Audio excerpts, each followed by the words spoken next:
Nandanavana charitable trust ವತಿಯಿಂದ ಉಚಿತ ಆರೋಗ್ಯ ತಪಾಸಣಾ ಶಿಬಿರವನ್ನು ಹಮ್ಮಿಕೊಳ್ಳಲಾಗಿತ್ತು. ಉಚಿತ ಆಯುರ್ವೇದ ತಪಾಸಣೆ ಮತ್ತು ಚಿಕಿತ್ಸಾ ಶಿಬಿರವನ್ನು ಹಮ್ಮಿಕೊಳ್ಳಲಾಗಿದ್ದು, ಆತ್ರೇಯ ಆಯುರ್ವೇದ ವೈದ್ಯಕೀಯ ಮಹಾವಿದ್ಯಾಲಯ ಆಸ್ಪತ್ರೆ ಮತ್ತು ಸಂಶೋಧನಾ ಕೇಂದ್ರ ಸಂಯುಕ್ತಾಶ್ರಯದಲ್ಲಿ ನಡೆದ ಉಚಿತ ಆರೋಗ್ಯ ಶಿಬಿರ ಇದಾಗಿತ್ತು.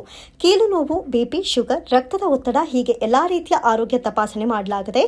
ಹೈಸ್ಕೂಲ್ ಗ್ರಾಮದಲ್ಲಿ ನಡೆದಂತಹ ಉಚಿತ ಆರೋಗ್ಯ ತಪಾಸಣಾ ಶಿಬಿರ ಇದಾಗಿದ್ದು, ಹುಸ್ಕೂರು ಗ್ರಾಮದಲ್ಲಿ ಪ್ರಥಮ ಬಾರಿಗೆ ನಡೆದಂತಹ ನಂದನವನ ಚಾರಿಟಬಲ್ ಟ್ರಸ್ಟ್ ಆರೋಗ್ಯ ಶಿಬಿರವಾಗಿತ್ತು. ಇನ್ನು ಮುಂದಿನ ದಿನಗಳಲ್ಲಿ ಪ್ರತಿ ಗ್ರಾಮಗಳಲ್ಲಿ ಉಚಿತ ಆರೋಗ್ಯ ತಪಾಸಣಾ ಶಿಬಿರವನ್ನು ನಡೆಸುತ್ತೇವೆ. ಹೀಗಂತ ಈ ಬಗ್ಗೆ ನಂದನವನ ಚಾರಿಟಬಲ್ ಟ್ರಸ್ಟ್ನ ಸಂಸ್ಥಾಪಕ ಅಧ್ಯಕ್ಷರಾದಂತಹ ಹುಸ್ಕೂರು ಆನಂದ್ ಮಾತನಾಡಿದರು. ಬೆಂಗಳೂರು ಗ್ರಾಮಾಂತರ ಜಿಲ್ಲೆ ದೊಡ್ಡಬಳ್ಳಾಪುರ ತಾಲೂಕಿನ ಹುಸ್ಕೂರು ಗ್ರಾಮದಲ್ಲಿ ನಡೆದಂತಹ ಉಚಿತ ಆಯುರ್ವೇದ ತಪಾಸಣೆ ಮತ್ತು ಚಿಕಿತ್ಸಾ ಶಿಬಿರವನ್ನು ಹಲವಾರು ಮಂದಿ ಉಪಯೋಗಿಸಿಕೊಂಡರು. ಎಲ್ಲ ಥರದ ನೋವುಗಳಿಗೆ ಎಲ್ಲ ಥರದ ಚಿಕಿತ್ಸೆ ಕೊಡೋದಕ್ಕೆ ನಾನು ನಮ್ಮ ನಂದನವನ ಚಾರಿಟಬಲ್ ಟ್ರಸ್ಟಿಂದ ಒಂದು ಆಯೋಜನೆ ಮಾಡಿದ್ದೆ. ಹುಸ್ಕೂರು ಗ್ರಾಮದ ಜನರು ಎಲ್ಲ ತೋರಿಸ್ಕೊತಾ ಇದ್ರು. ನಾನು ಹೋಗಿ ಒಂದು ವಿಸಿಟ್ ಮಾಡ್ಕೊಂಡು ಬಂದಿದ್ದೀನಿ. ಎಷ್ಟು ಜನ ಬರ್ಬೋದು ಸರ್? 100 ಜನ ಬರ್ಬೋದು. ಇದೇ ಫಸ್ಟ್ ಹೆಲ್ತ್ ಕ್ಯಾಂಪ್ ಮಾಡಿರೋದು.